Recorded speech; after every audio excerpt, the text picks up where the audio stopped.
Good evening and welcome to the Channel Studios here in London with your international news around the world in 5.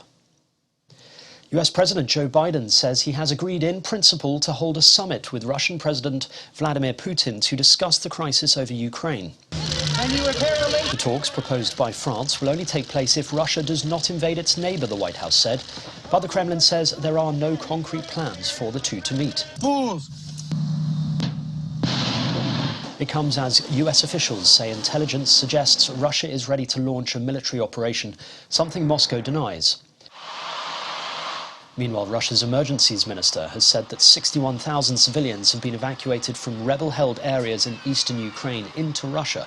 He said they had crossed the border into Russia, adding that 9 trainloads of evacuees have been dispatched to other areas. Australian police have arrested one of the country's most wanted fugitives following a 12-year manhunt. Stay there, do not move. This is the police. Do not move. Put your hands where I can see them. Turn and face the wall. Hands where I can see them. Footage of the arrest shows Graham Potter standing in a dilapidated room before being handcuffed and taken away. He had been on the run since 2010 after he failed to show up in court to face conspiracy to murder charges in the state of Victoria.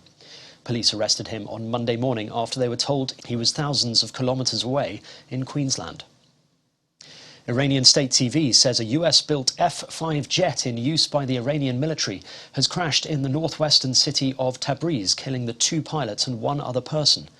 The school it crashed into was closed at the time of the accident just before 9 a.m. It's thought the pilot and trainee pilot were killed, as well as a civilian passing by in a car. Experts say Iran has a poor safety record with repeated crashes, many involving US-built aircraft bought before the 1979 Islamic Revolution. Greece's fire service has released a video of the carnage from a fire that ripped through a passenger ferry travelling from Greece to Italy and claiming the life of 1 passenger. Rows of burned trucks could be seen inside the ferry while rescue teams walked through the charred and melted walls of the garage wearing gas masks. Late on Sunday, the body of 1 passenger who was listed as missing was found, the first reported fatality in the disaster. According to the Coast Guard, another 10 people, all Bulgarian, Turkish and Greek nationals, are still missing. A large fire has destroyed a 5-storey apartment building with around 50 units in the western German city of Essen, injuring at least 3 people. Residents raised the alarm at 2:15 a.m, but the fire had already rapidly spread by the time the first firefighters had reached the scene. Those who were injured suffered from flue gas poisoning and were taken to hospital. No cause for the fire was immediately given.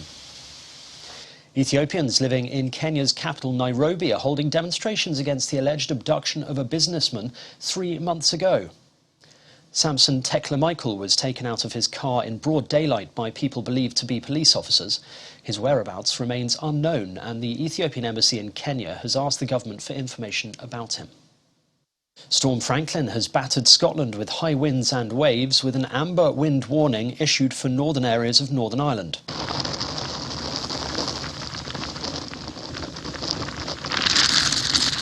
Storm Franklin, named by the Met Office, is the latest storm after Storm Dudley and Storm Eunice hit the UK last week. The tipsy toad.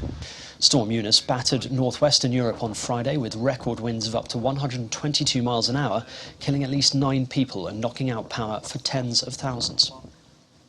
And finally, Australia has reopened its international borders for the first time in nearly 2 years, bringing joyful family reunions and a boost to tourism.